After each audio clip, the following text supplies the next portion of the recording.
دانشگاه ملی تاجیکستان یکی از دانشگاه‌های با نفوذ کشورمان محسوب می‌شود که در برابر دیگر دانشگاه‌ها برای دانشجویان امکانات‌های زبان‌آموزی را فراهم ساخته است. یعنی در این دانشگاه فاکولته مخصوص با نام زبان‌های آسیا و اروپا موجود است که دانشجویان امکان دارند به آموزش 9 زبان خارجی پردازند. در فاکولته زبان‌های آسیا و اروپا شرایط‌های خوب فراهم آورده شده است و مثل صنفخانه لینگافونی برای آموزش زبان انگلیسی، خیتایی، فرانسوی و دیگر زبان‌های خارجی. همچنین در این فاکولته آموزگارانی با تجربه زیادی هستند که برای دانشجویان از روی متدهای استانداردی که برای آموزش زبان‌های خارجی معین گردیده است درس می‌آموزند. به اندیشه آموزگاران هر شخص برای آموزش زبان‌های خارجی مخصوصاً انگلیسی از خردسالی باید به زبان‌آموزی پردازد.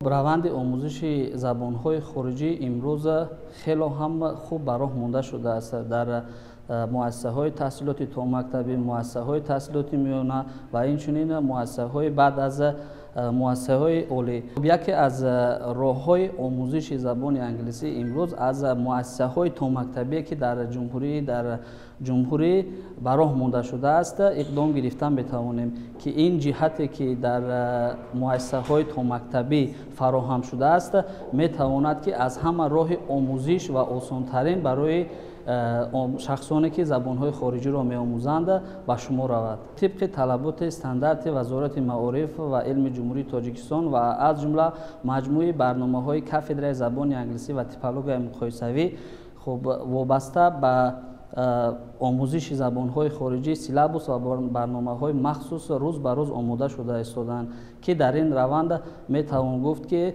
رشد ترجمه سینخرونی که در رشد آموزش زبان انگلیسی و مخصوصاً مهمیت این ترجمه سینخرونی به شمار می‌رود در آینده نزدیک برای ماندن آن به نقشه گرفته شده است.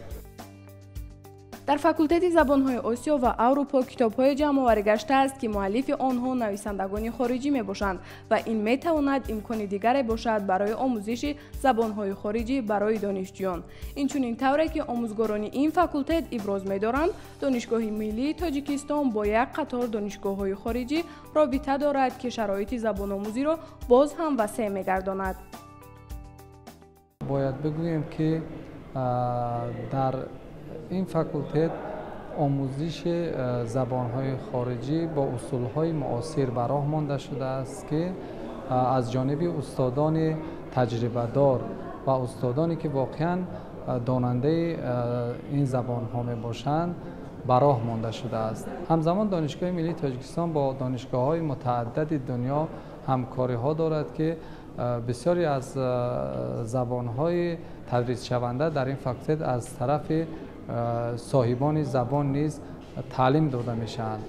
همزمان باید گفت که طبق نقشه براهمانده حکومت عالی کشور که سالهای 2019-2030 رشد آموزش زبانهای خارجی مخصوصا زبان انگلیسی و روسی براهمانده شده است. فاکولته ما در اساس این استراتژی برنامه‌های نوی را براه مانده است که آموزش زبان‌های خارجی در مد اول هستند. با عقیده آموزگاران این فاکولته یکی از امکانات‌های آموزش زبان‌های خارجی برای دانشجویان این تدریس گردیدن زبان از جانب صاحب زبانان است. یعنی نه تنها دانشجویان فاکولته زبان‌های آسیا و اروپا امکانی سفر به دانشگاه‌های خارج را دارند، بلکه در این فاکولته دانشجویان خارجی هستند که بهر آموزش زبان‌های تاجیکی و فارسی به دانشگاه تشریف آوردند و در برابر آموزش این زبان‌ها به دانشجویان همچون صاحب زبان در معاشرت هستند. برای مثال دانشجوی این فاکولته فیلیپ از فرانسه می باشد. Bonjour à tous, je m'appelle Philippe, je viens de France. سلام به همه، من فیلیپ هستم از فرانسه. از دانشگاه اینالکو فرانسه می باشم. دانشگاه اینالکو این دانشگاه ملی زبانهای شرق می باشد. در دانشگاه ملی تاجیکستان زبان فارسی می آموزم و همزمان به دانشجویان کورس یکم، دوم، سوم و چهارم زبان فرانسوی را تدریس می کنم. درس ها با دانشجویان خیلی شوق آور هست. آنها در دل شوق و هوس آموزش زبان فرانسوی را دارند. در برابر دانشجویان این فاکولته هر نفر را میباید به آموزش زبانهای خارجی پردازد، زیرا که علم و تکنولوژی معاصر پیشرفت کرده است و برای آموزش و استفاده آنها دانستن زبانهای خارجی ضرور میباشد.